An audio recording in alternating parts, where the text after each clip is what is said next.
So we like to open with a joke. Do you have one, or should we wait a bit, give you a sec to wake up and... Well, they gave Captain Janeway the Voyager, so that's a joke. Oh, oh, wow. Shut up, Wesley.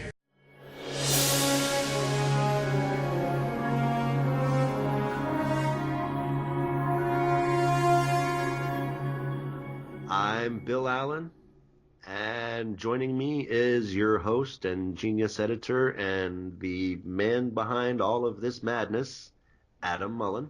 And our special guest today is the guy who may actually be the godfather of fan films. Father of fan films, godfather of Game of Trek, the Ayatollah of rock and rolla, Vance Major. Well, what's up, man? What's up, guys? So I call you kind of the big guru of fan films because while you've got a couple of well-known names who do their one production, and we really know who they are, like Mr. Mignonia and Mr. Cawley and some of the other guys who have that one project that's just really big and everybody's seen it. You're the guy who's everywhere. Well, that's one of the things that back in the day, I was always trying to get into fan films, and hey, what can I do to be in your film? And hey, what can I do to be in your film? And everyone takes one look at me and they're like, "Ah, oh, fat man, no, go away." So it's like, screw it, I'll just go make my own. So it's like, yeah. And then I start inviting people to be in mine. So it's it's not that I'm everywhere. It's just that I make a whole bunch of them, and then I just start mass producing them. So it's that's the ticket. Just put yourself everywhere, and then.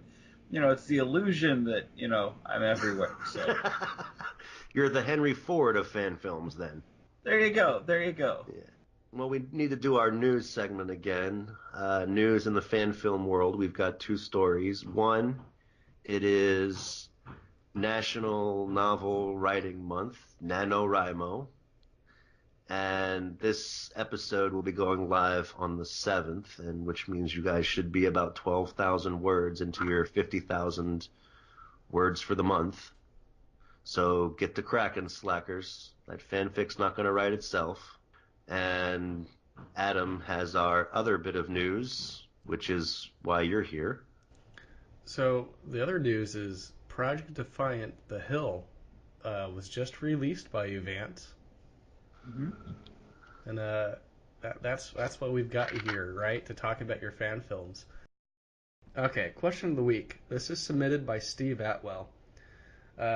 His question is: the classic film, The Muppet Movie, featured songs written by one-time Voyager guest star Paul Williams.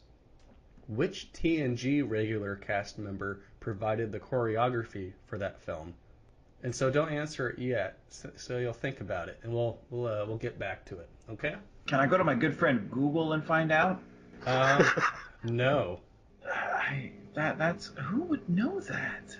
Yeah, it's okay. When I say the answer, you'll be like, oh yeah, okay, that makes sense. All right. So my first question is, what made you want to be involved in fan films? Well, I think it's in all of us to be in fan films in one way or another. When we're kids, we all, we play on the playground and, we play pretend, and regardless of whether we're, He-Man or if we're G.I. Joe or we're Transformers, like we play pretend and we want to emulate what we see on TV.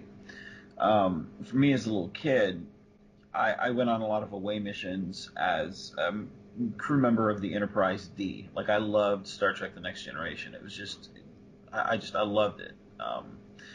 And so when I saw Starbase Studios for the first time, I really didn't care for the TOS bridge, because I wasn't a TOS fan. But when I walked on it, like, I got goosebumps, and I fell in love with that because it's the history behind it. Even if you're not a fan of TOS, you're still immersed in that world.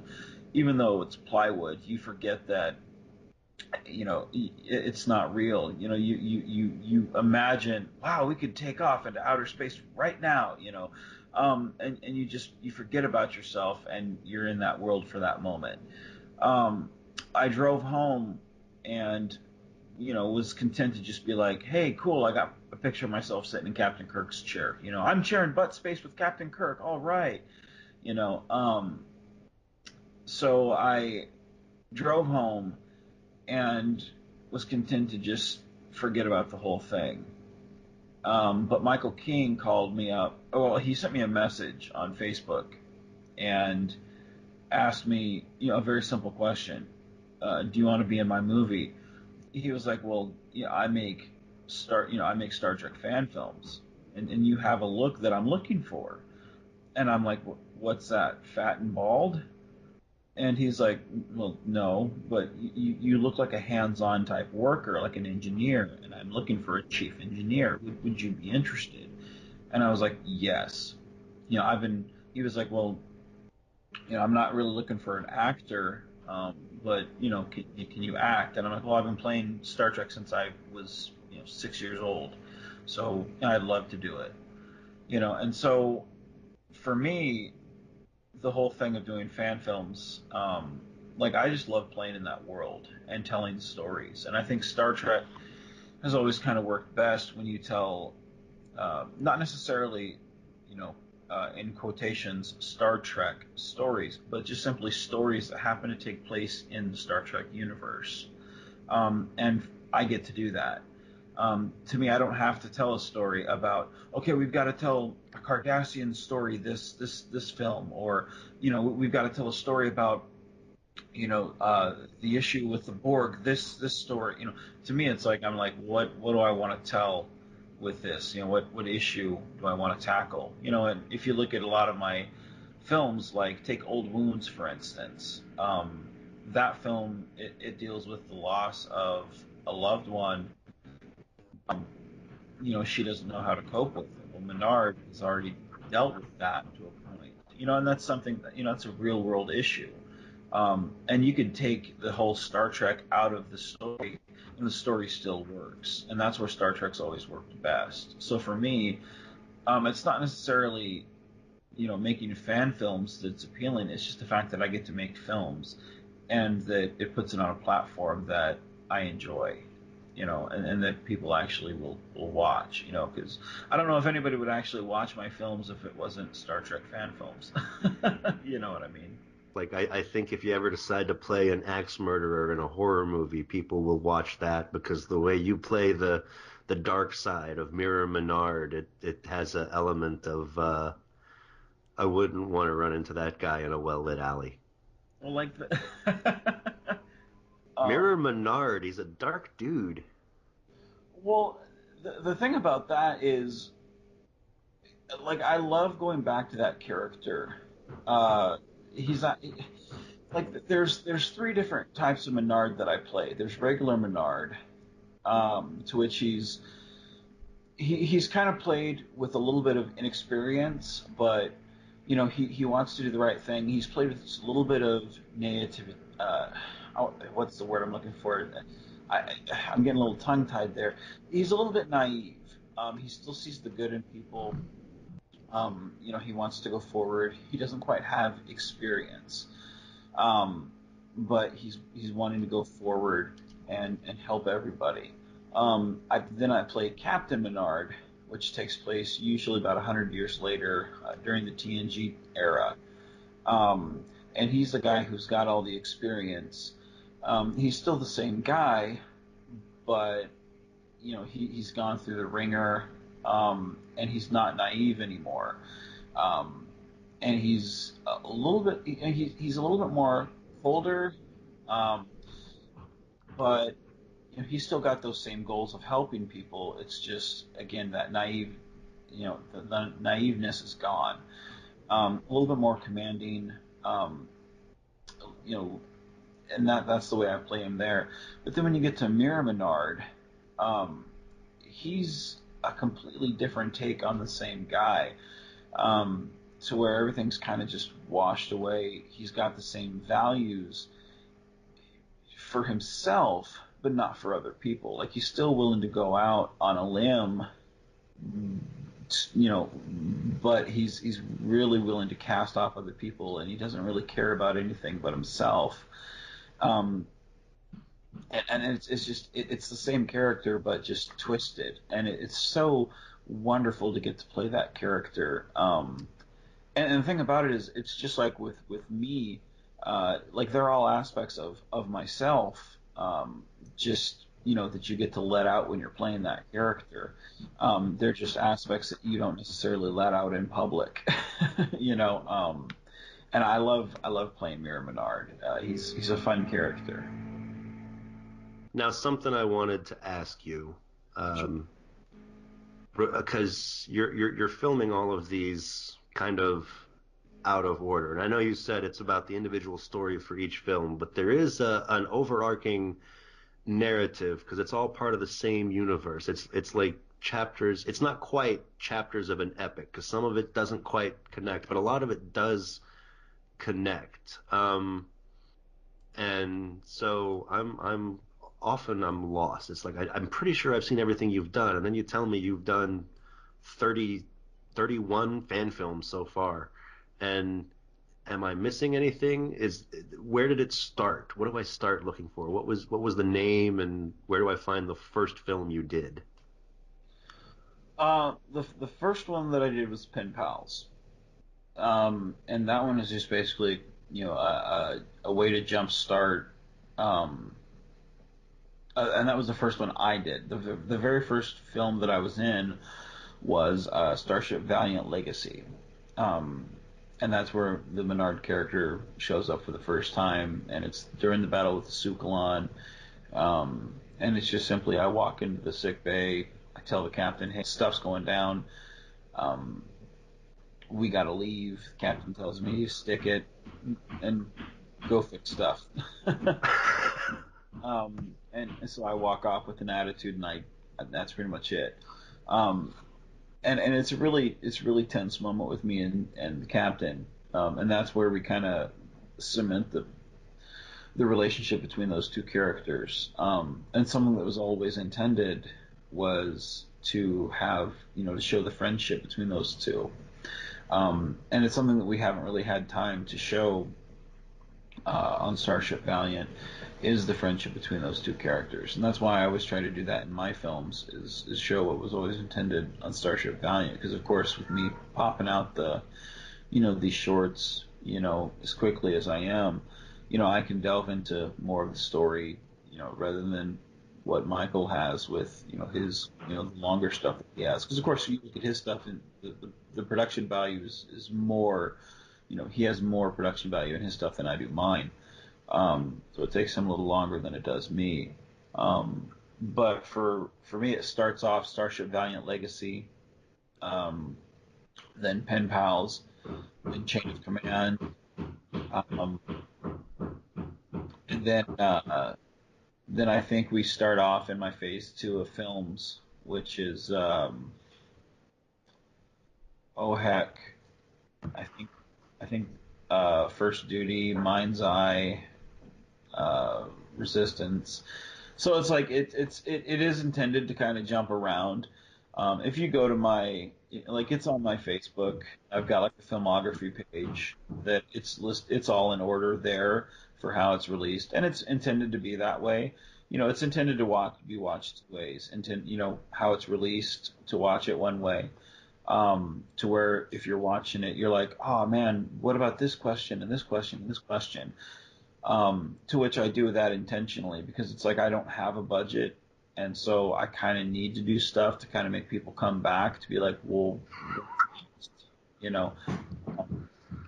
But if you watch it, by the time I'm done, if you watch it in order, timeline wise, chronologically, it'll all make sense there too. So it's like to keep all that stuff straight in my head is very complicated. Because again, I'm linked with other productions like Adam's Project Defiant, Michael's Starship Valiant, somewhat to a point Dreadnought Dominion, and I know what all these other productions have going on.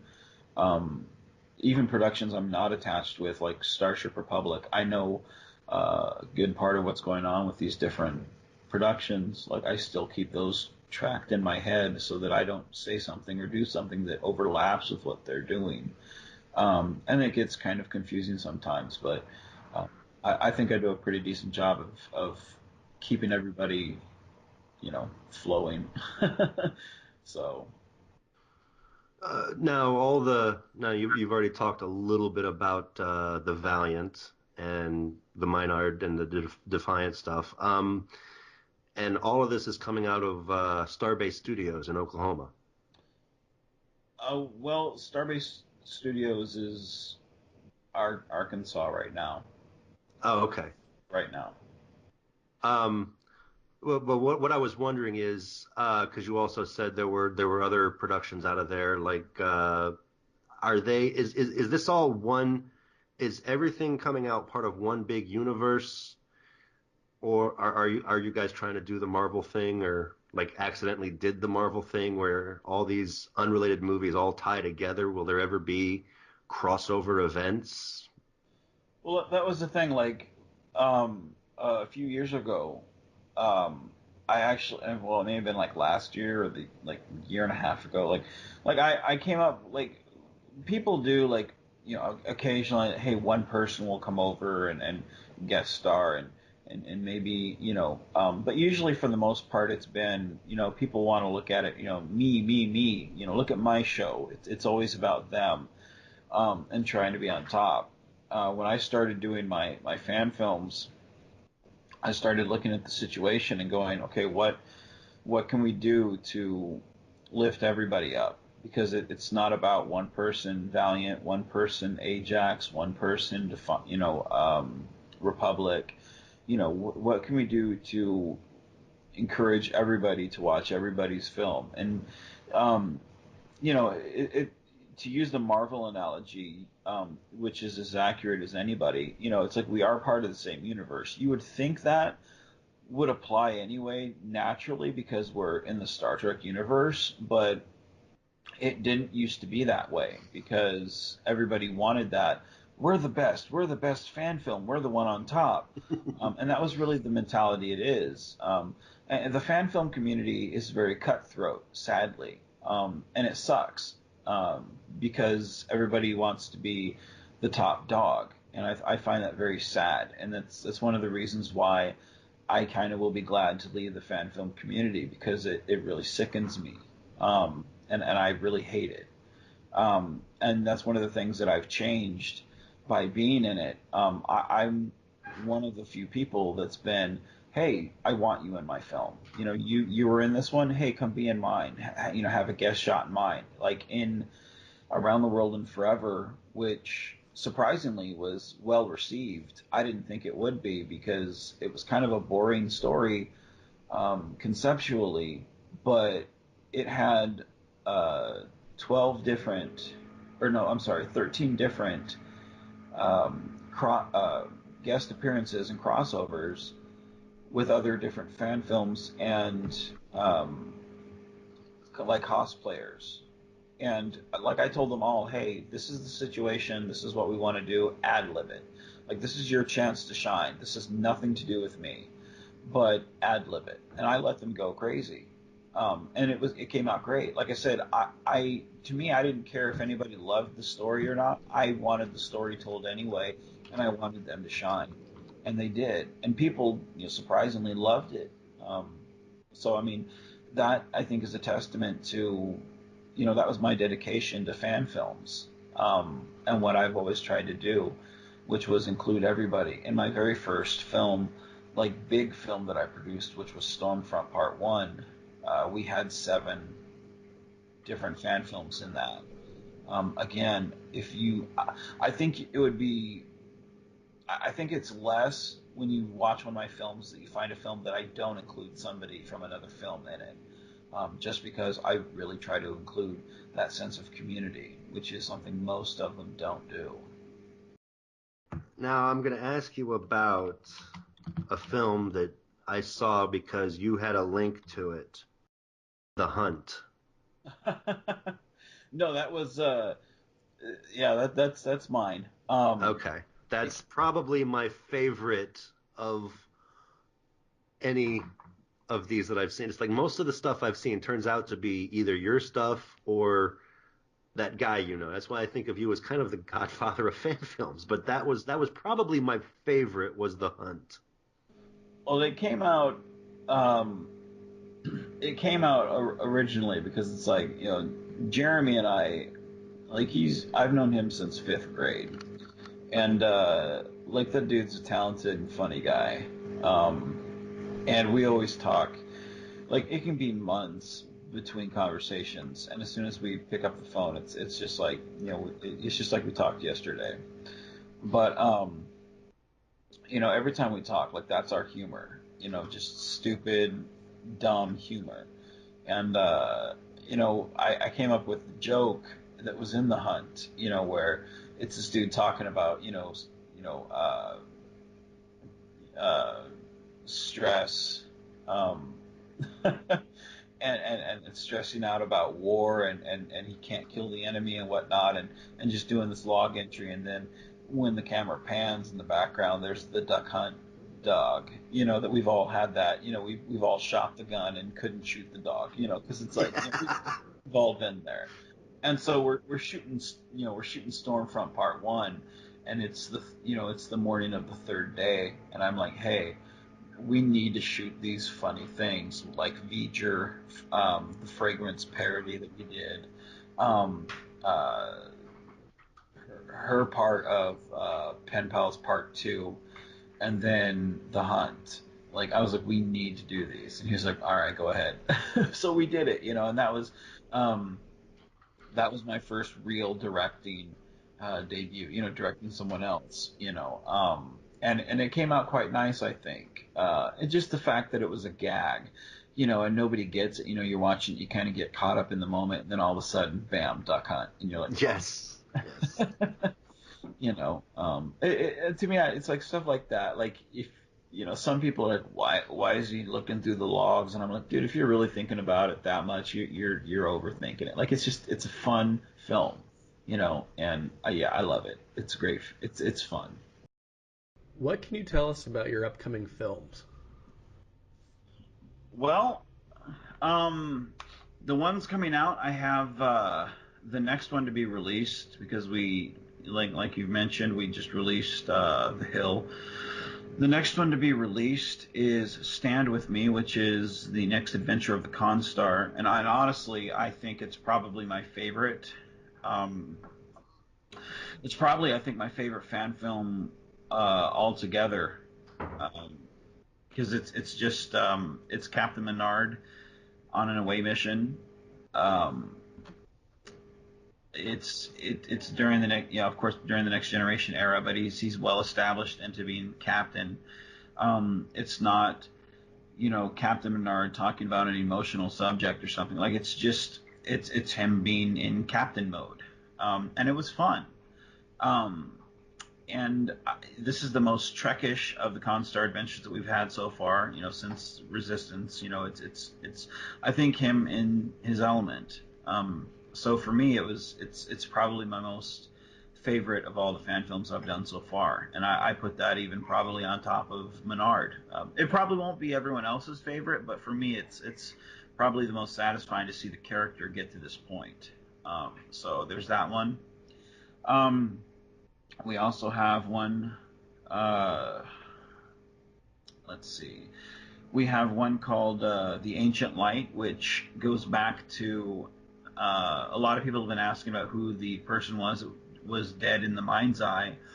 And so in The Ancient Light, we go back and address that, and find out more about who that person was and what happens to the person.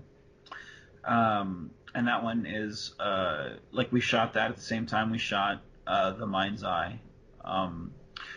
And so, I mean, to see that one finally come to, it kind of bookends the whole phase 3 for me, which is, the away mission stuff. So it's kind of nice to see that, kind of get put, uh, put out there. Because I think the story, a lot of people have been left hanging, and to finally put it out there and let them see it, it's very satisfying. In phase 4, we have one called Full Circle, which tells it continues a story that I have in Phase 3, which is Mr. O'Sullivan's Bakery. That's a story that is basically about a loss of friends. A lot of times in life, we go through and we always think, man, I'm going to make a phone call and I'll call my friend tomorrow. And then the next day, oh, I'm going to call my friend up. I'll call him tomorrow, or I'll call him next week. And then next week comes, oh, I'll do it. I'll do it next week. And then next week comes, oh, I'll and there's always an excuse for why you don't call. And then one day you get that call and it's, something happened to your friend. He's dead, or, car wreck or something, and you can't call. And Mr. O'Sullivan's Bakery deals with that. But the character who was in Old Wounds is in Mr. O'Sullivan's Bakery, and she makes her final appearance in Full Circle, and it deals with her final character arc, which if you watch all three of those films, you'll see where that character goes. And it actually deals with the death of Menard and how she deals with it. And that's actually my second to last film that I do. And I think that'll be like the last week of January that I put that one out. And that one's already been shot. But it deals with the legacy of the Eric Menard's character, and how he's affected this other character, and it's kind of how we affect other people, and I think I'm only in that as a recording for a wonderful surprise for that character. And when you see the recording, you'll know exactly where I'm going storyline wise, but it's still, once you see it all happen, it's very satisfying. And then for my final film that I have, it's called The Best Things. And this is the first time that I'm going to be talking about this publicly, so it's just for you guys, so anyone will know exactly what I'm doing in my fan film. I've actually recorded with my son Royce, because I'm leaving fan films to focus more on being a dad. And like I had said earlier, the animosity in fan films has kind of gotten to me. It's affected my health a lot. And I want to focus more on being a father, and being there for him. Plus, I think being a dad's really cool. And I think after, 37 stories at that point, like I've kind of told everything I want to, I've kind of said everything I want to say. And with CBS being nice enough to let me play in their sandbox, I think it's a nice time to just step away and kind of put that period at the end of the sentence for me. But can you make it 3 periods, kind of a ... just in case 5 or 10 years from now you decide to come back? Well, I will. If Michael King ever asks me to come back to reprise the role for Menard, of course I will. Of course, Adam Mullen needs me for a role in Project Defiant, and I'm going to rise for that. So if for me is producing, I'm pretty much done. But for me acting, I'll come back and act. But that's, maybe 1 weekend out of the year, maybe 2 for, a couple different productions. But for producing, so far, I think I've had, 20 films this year. That's almost one every other week. That's for me, that's kind of overkill. I mean, I love it, don't get me wrong, but that's just an expensive hobby to go drive everywhere, and especially considering the fact that I don't really ask anyone for money. It's a lot to take on, especially, like I said, I want to focus on being a dad, and my wife loves to travel, so it's like, I'll never fully stay away. So I'll go film whenever someone asks me to, and the script is right. But if the script is right, I'll come shoot because I enjoy good stories. But for producing, I think I'm pretty much done for Star Trek fan films. I'll go on to produce my own original stuff that I already have. Because a lot of people don't know. I've already produced a zombie film. I've already produced a superhero film, and I've already got the sequel to the zombie film already done. It's just waiting to be edited, but I'm focusing on knocking out all these fan films first, and then I'll go back to editing that one. So it's like, I've already got projects, on the horizon, and so, it's like I've already got other things, but like I said, my son will be in the final one, kind of paralleling the real life situation. Something happens where Menard finds this kid on a planet, and I won't go into the story, in depth, but at the end of the story, he kind of comes to this decision of, should I stay on the Valiant and continue to be the engineer, or should I walk away and be this kid's dad? And it's kind of where I'm at with fan films. Should I continue to do these fan films, or, do I be, should I focus on being Royce's dad? That's kind of where I'm at. So the film, like the stuff we have filmed for, it's really great. It was fun to do with Royce, and I think the story's really close to home. So it's just really good fun. So I hope everybody enjoys it, and I think the way we cut off the final film,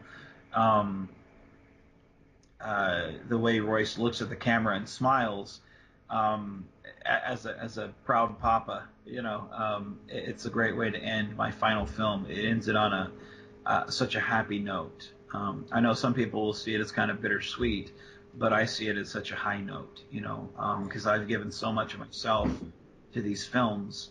I can't see a better way for me to go out, so. So you found Royce on another planet? Yeah, basically that's in real life. That's what happened. Yeah, in real life. He left a little trail of Reese's Pieces, and Royce just crawled right over. Yeah, it's like, oh, piece of candy. Oh, piece of candy.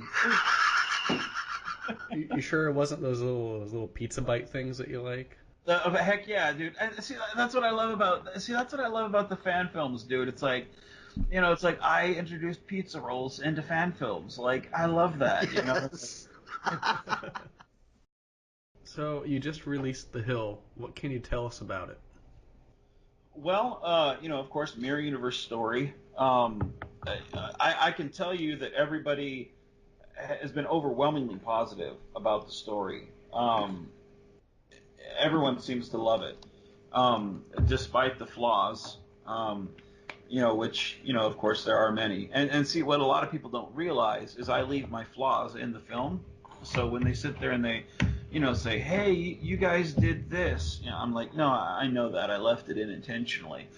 Just because it's one of those things where it's like, I don't think Paramount can ever say, oh, this film's too good. Like, no. Like, I intentionally left my shoes in there just so you can see sneakers. I left my cord in the door intentionally just so, it bugs people intentionally. Like, I do that on purpose just because I like to be a hindrance to people's enjoyment. The fanboys. Like, I make my films for me and my friends. People that love good stories, but those fanboys that get so nitpicky on stuff that don't matter, like that, those are the people that, I leave the cords in the doorways for them, or the sneakers on. I do that intentionally. But this film, you know, uh, it's not getting slammed at all, and it always makes me pretty happy when people can enjoy the story, because that's what I make my stories for. The thing I enjoy most about this film is the fact that usually when I go into a film, I have to guide other people, and I have to kind of give them a lot of guidance to tell them this is what I expect. And with this one, it really wasn't that way. With this one and with Stand With Me, I really didn't need to do that because everybody brought their A game. Everybody knew kind of what they wanted, and I enjoyed being on I enjoyed being on this so much because everybody brought a different flavor to the characters that they had. Um, it was so good to see the final product and to see all these different characters fully fleshed out, and the fact that I didn't have to kind of control where that went. And to see other people react to those characters, I loved it. Like, people love Yara, which is Crystal Willis's character. They adore her. People love Scott Johnson's character. They love that character. And the thing about it is, originally Scott Johnson's character was supposed to be someone else, actor-wise, but he couldn't make it. So Scott Johnson stepped into the role at the last minute. And the thing about it is that actor who was supposed to be here is, a professional actor. Like he does that. Well, not professional in terms of like A-list Hollywood, like not like that, but he does that all the time. He acts all the time. And so when Scott was like, hey, because I didn't have enough people, and I was like, what am I going to do? And I was kind of stressing out, almost to the point where we had to cancel the production.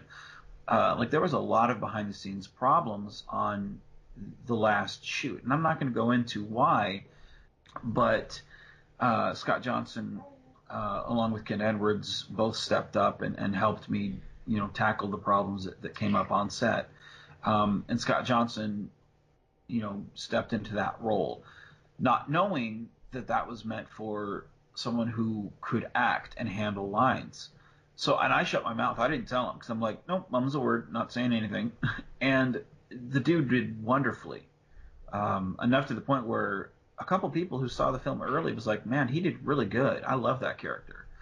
And I'm like, man, it just makes you want to just, go up to Scott and just, give him that good old little football punch in the shoulder. There you go, buddy. Like, he did really good. And everybody just seems to be reacting to this film in a positive light, and I love it. I mean, we may not ever get the hits, like a Star Trek Continues or a Star Trek Horizon or, any of the big guys. I'll never have that audience, and I'm okay with that. I don't make my films for people, of large audience. I make my films for my friends, and that's what I do. And to see people react positively to this, it warms my heart. The fact that people relate to smaller productions, it really makes me happy. Because I can never be the bigger guys. So just to make people happy, when people say, that we're out there making Star Trek live on, that makes me happy. I know some people don't like Star Trek Discovery. Me personally, I do. I see the flaws in it, but I also enjoy it for what it is. But when people sit there and say that we're out there helping make Star Trek live on, that makes me very happy. So I hope that answers your question. Sorry, I ran. Oh yeah. Hey, it's better that you fill the air than we do, because people like listening to your stuff. Right. I don't know if I'd go there, but right on. Thank you. Now, I did have one question, because, I mean, I enjoyed The Hill. Great story. Like I say, Menard. Creepy. But I noticed in a couple of shots, a couple of scenes, you had actors who kept their back to the camera for the entire scene. Were you doing some kind of body double thing, or was that your cord in the door for that episode? Well, like I said earlier, there was a lot of production problems. Again, I won't go into what it was, but we had a limited amount of people. And if you look at the guy who had his back turned to us, it's the same guy who was running in the beginning that I stab and kill.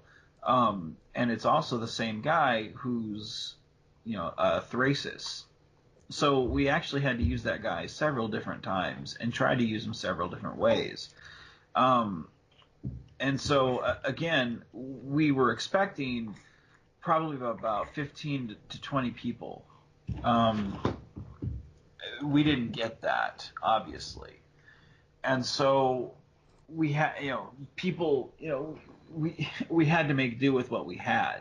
Just like if you look at the lady who has her back to the camera in the scene with in the second no in the third scene with Yara and Thracis's character. That's actually the Emily character. She just has my maroon jacket on. And that was why, is because we didn't have time to redo her hair. You okay, son? You okay, buddy? That's okay, you little turkey butt. There you go. There you go. Oh. But it's actually like we didn't have time to redo her hair because of timing. So I was like, screw it, just put on my maroon jacket and we can fake, just don't turn around. So it's one of those things where, because and we had to fake a lot of stuff. That's right, son. Well, it came out really well. That's why I wasn't sure if that was like just. That's why I didn't know if it was intentional or you were just using. And the body double thing worked because it didn't really take away from the story. I looked for something to nitpick so I could ask a nitpicky question, and that was the best I could do. Well, and that's why I also like with the magnification for the film, like because some people have talked about the nitpicking, or I mean the magnification of the film, like why does it look so grainy? And that's an editing problem. That's not a filming problem. And the reason being is because we had people on set who weren't supposed to be there originally, so they stepped into the role, like Martin, the guy who plays the racist. He originally wasn't supposed to be there. That was supposed to be Cooper. And the guy who Scott Johnson, who played Lupin, that was originally supposed to be Darrell. He has the line in there when the green haired lady says, when Kerrigan says, I'm just thinking about my son, and he says, family, there are worse problems to have. Well, that's a direct line from Stormfront, because Darrell says the same thing to Sierra's character, and I wrote it that way intentionally. But Larry Fleming, who plays Darrell, wasn't able to make it. And I knew ahead of time that he couldn't, but I didn't have time to change the script for anything, and I'm like, screw it, like we'll just put whoever in this, and we'll keep the lines the same, it doesn't really matter. But again, it's one of those things where it's like, once you know why things are the way they are, it makes sense. So like those people had to hold the script and read the lines that way, because a lot of that was pretty dialogue heavy for some things. So we had to, when we had to have the script there to read it. They didn't have time to memorize, because he didn't even know he was coming until like 2 days before the shoot, like 2 or 3 days, if memory serves, like 2 or 3 days before a shooting. And so the way I shoot a lot of my stuff is basically hold the script, and then we'll just do the lines 2 or 3 times. You can go back to reading the script, and then go back, say line 2 or 3 times. That's why a lot of my stuff is close-ups. But then, the camera was pulled back so far, like we had no choice but to magnify in the editing process. But the camera, we thought it was on a certain setting, but it wasn't. So, I mean, again, it's one of those things where, circumstances just weren't ideal for the time. Had they been, it wouldn't have looked that way. But, it is what it is. So that's why when people say, man, your guys' camera sucks. Well, no, it's the situation and the circumstances we were in. Let me give you a full refund for the money you spent on this, sir. So again, it's one of those things, like I have no problem explaining why things are the way they are, but I don't ever get upset when people complain, because it's like, hey, it is what it is, and at the end of the day, I spent a tank of gas to get up there, a tank of gas back. Realistically, I'm pretty happy with what we got.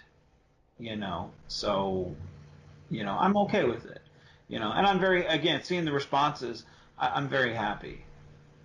So. Yeah, that's why I had to ask, because I mean, I know you say you like to put a cord in the door, and it's like you can never tell, are you doing that on purpose, or are you just is that your MacGyver fix? I mean, it worked. It came out great. I enjoyed it. It's just it was neat to watch. Oh yeah, and that is the thing. Like now that like a lot of people don't know that, but yeah, now the kind of cat's out of the bag. Like I like to do that intentionally to mess with people. Like yeah. And anytime you don't feel like, yeah, that's my cord in the door for this one. Well, it is one of those things where it's like, it once you like there are people out there who are such perfectionists and they have the mentality and it is idiot mentality. No, it's got to be perfect and my thing is like, if you're spending, unless you're the big guys, you shouldn't be spending $15,000 on a fan film. I mean, you can if you want. You can do whatever the hell you want. Me, I won't. I mean, I spent in March. I spent $400 on a fan film, and I got 5 of them shot in one day, and those everybody loved them. Um, with this, I spent a tank of gas. Um, outside the initial money that I lost on stuff surrounding the drama.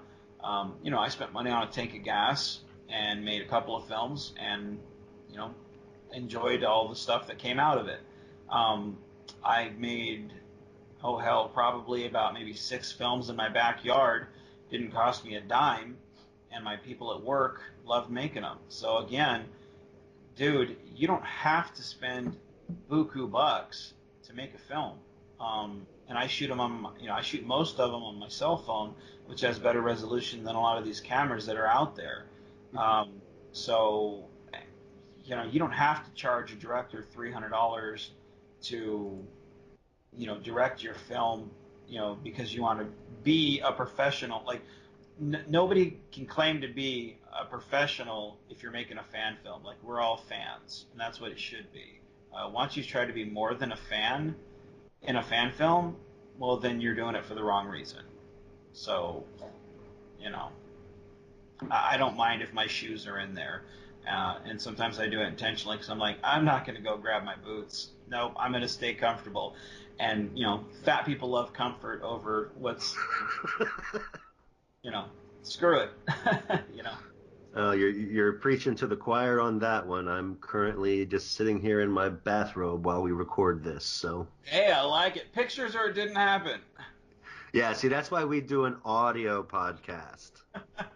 Yeah, let's just say, the Enterprise can spot me from orbit, and they don't need their sensors to do it.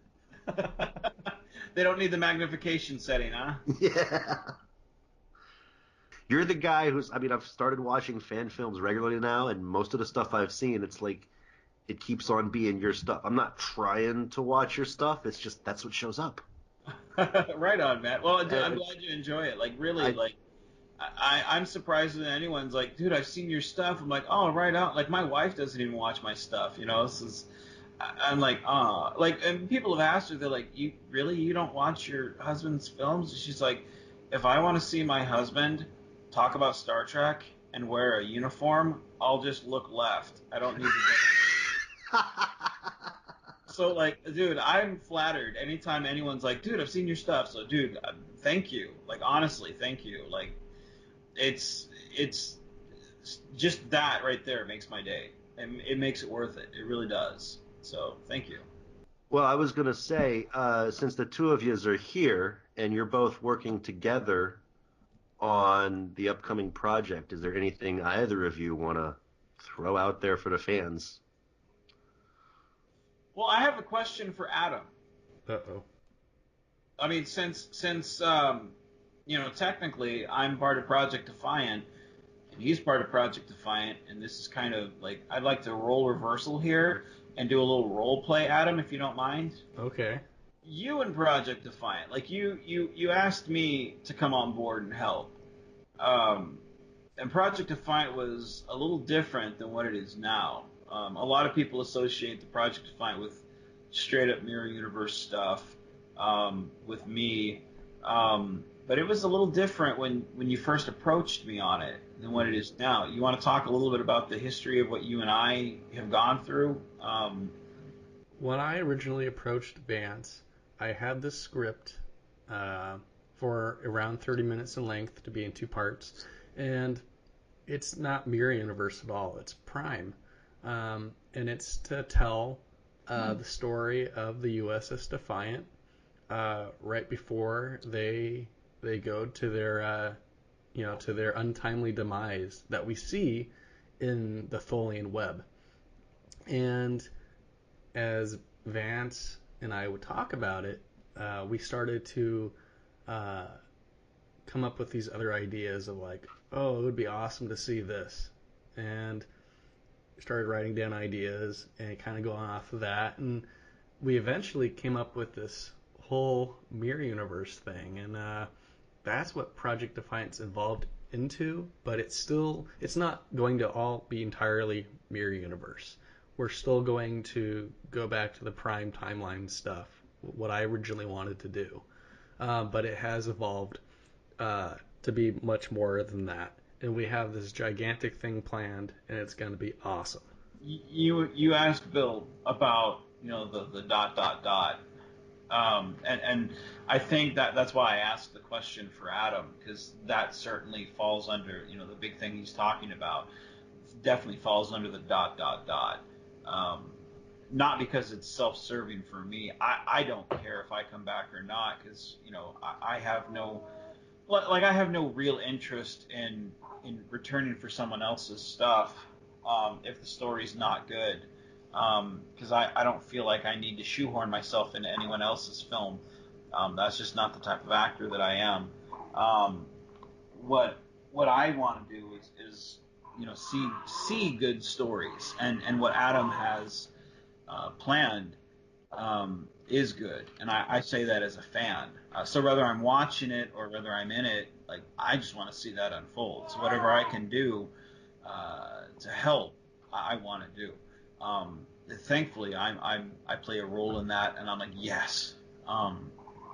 The roles kind of changed as we've gone through, events in fan film, over the past few months. But just the fact that he, like you said, we're going to be returning to the Mirror Universe and then returning to the Prime and whatnot. And it's just it's really clever what he's come up with.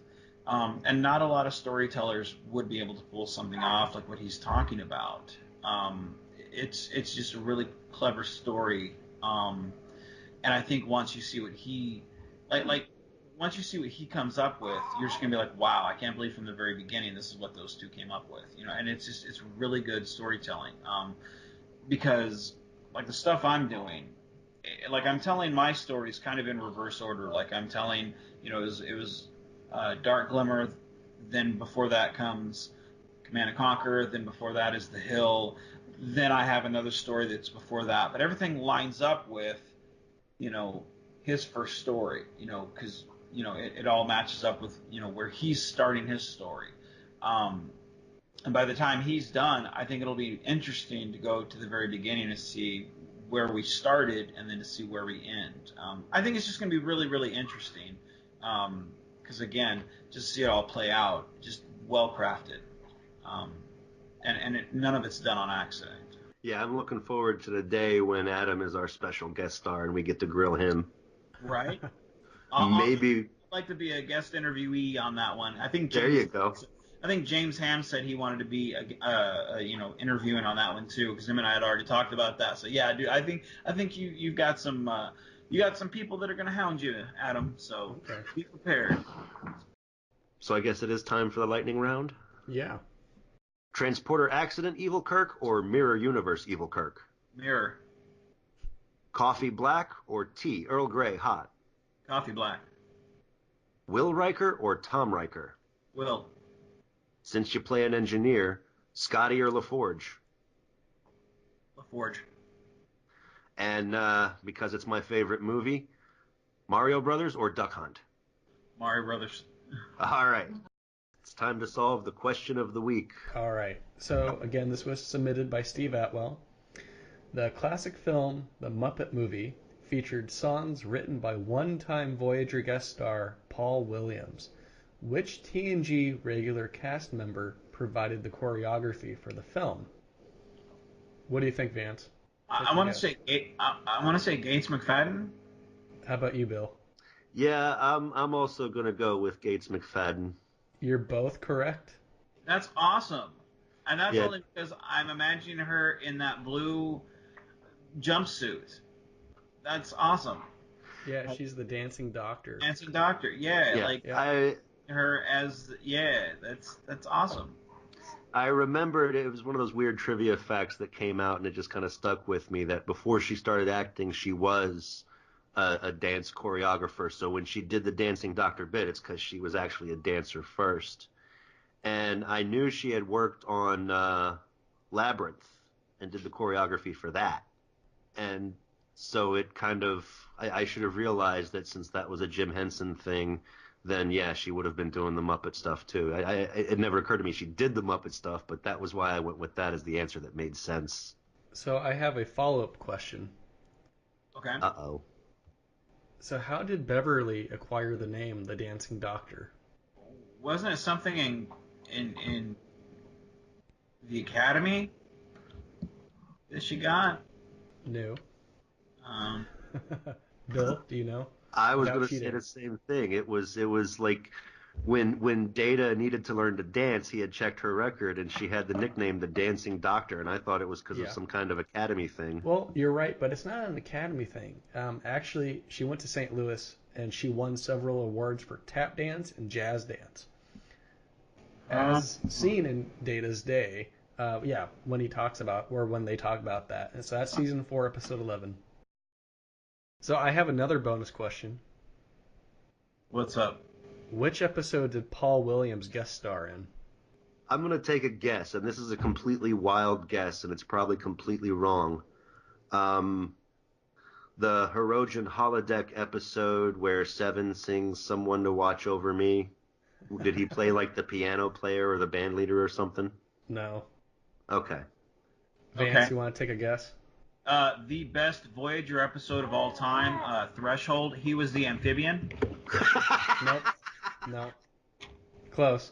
So it was actually Voyager season 6, episode 13, Virtuoso, and he plays Koru. So he's like the guy that wants the doctor. He wants the doctor to sing for his people. Thank you, Vance, for being on the show. We enjoyed talking to you. Oh, right on, man. Thanks for having me. I appreciate it, guys. Really did. Alrighty, that brings us to the end of another exciting adventure. Whether we're in the Mirror Universe, the TNG Universe, or the TOS Universe, if you look around, you'll see a guy with a beard tinkering with some engineering stuff. You might just know who that is. Thank you very much to Vance Major for his appearance today. This has been The Final Frontier, Star Trek fan film podcast brought to you by TrekSphere, with our special sponsor today, V'ger, Fragrance for Men. Like and follow us on Facebook, listen to this podcast on YouTube, and we are also available in the iTunes Store. Questions, comments, concerns, we can be reached through TrekSphere or through our The Final Frontier podcast page on Facebook. We look forward to hearing from you. Be sure to submit more exciting questions of the week. And never give up, never surrender.